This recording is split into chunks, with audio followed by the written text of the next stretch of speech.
My name is Lieutenant Matt Coppin. I'm with the Metro West Fire Protection District. I'm out here providing assistance with the hazmat team, which is part of the St. Louis County Special Operations. They provide urban search and rescue and hazmat response to the county. So I'm a PIO here. Affton Fire Protection District has the scene. They are in command.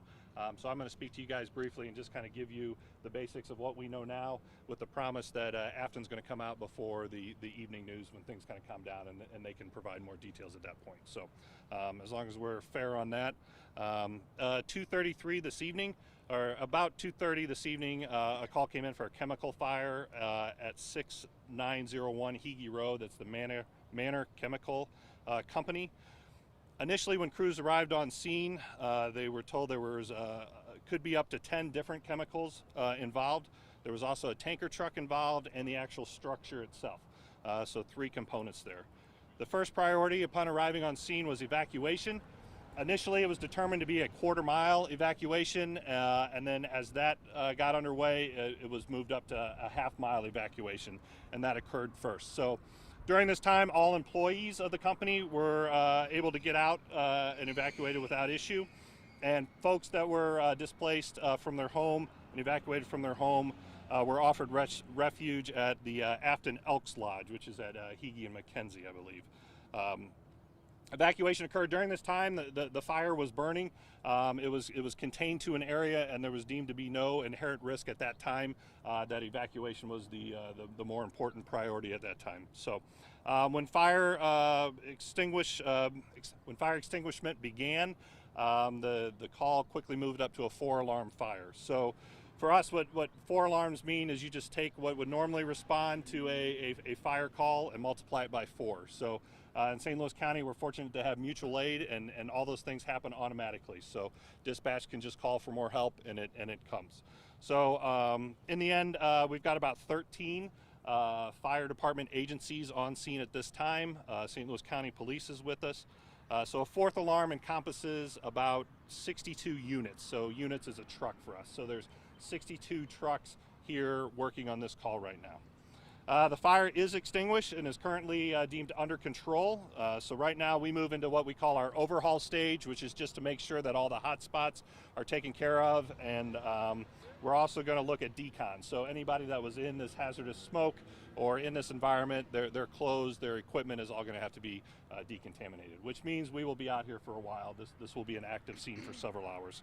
1 firefighter was injured during the extinguishment process. Injuries are unknown at this time. I'll try to get that information for you. I know that they were transported to an area hospital. Update on that to come this evening.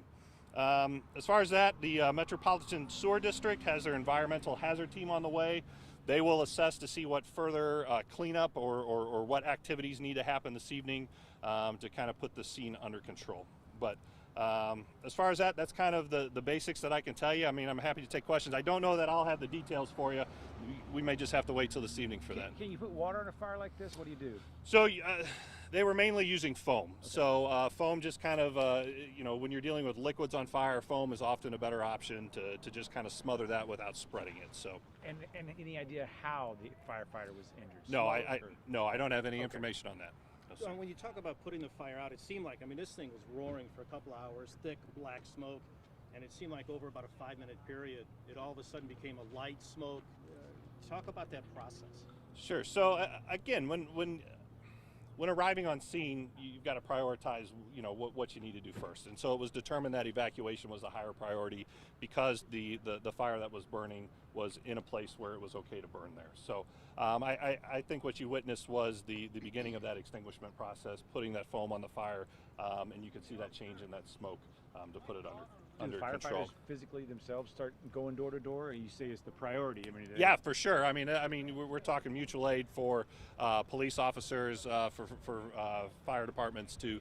I know there's some apartment complexes in the area to knock door to door and just make that notification that it's time to move out. You mentioned the decom process. Is that just for the firefighters or the employees also that were in the I'm not sure if any of the employees were impacted, but definitely firefighters who were operating in that environment will need to go through the decom process. And sometimes that's as simple as just rinsing off the gear. Sometimes there's some soap agents that we can use to clean that. Who were the? Started 2:30.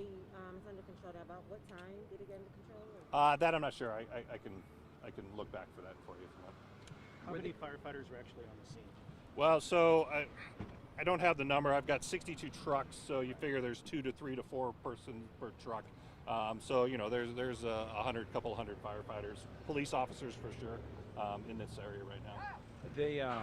I'd heard that they were concerned about attacking the fire because the explosions were continuing. Do you know anything about that? No, I don't know anything. Okay. Yeah, as far as those details. When Chief Foz comes out this evening, he's in charge of the scene right now. He'll be able to answer those questions. What kind of risk do firefighters, the men and women fighting these fires, take in terms of long-term effects on their life?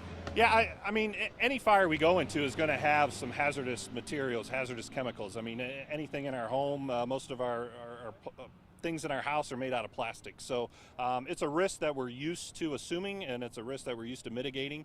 It's just, it looks a little different when you're talking about, containers of chemicals and things. But, it's a risk that we're used to dealing with every day. Do you know if the ambulance with the firefighter went to the hospital hot, or was it?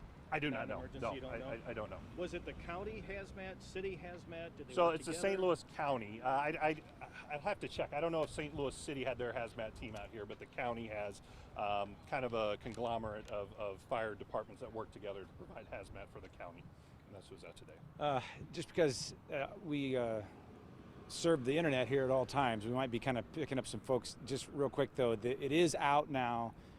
And the priority you said originally was evacuating people. Any idea how many you had to evacuate and how long they'll have to be out? No, I don't have those answers right now. I'm sure that's something that they're looking to determine at this point, and when we have that information, we'll share it with you. Any update on when people will be able to get back in their homes? No, that's what we just discussed. Yeah, no, we don't have that information right now, and when we do, we'll be sure to let you know. Sorry, I kind of stepped. No, in front that's of you okay. there. I'm We're sorry. good. Right, good? You know of anything about a history at this company? Any No, recent sir. problems No, or- again, this is, we're just providing assistance here, so no, I don't have any of that information. Okay. Thank So, you, Lieutenant. Yeah, Appreciate thanks, it. guys. Thank you very much. Appreciate it.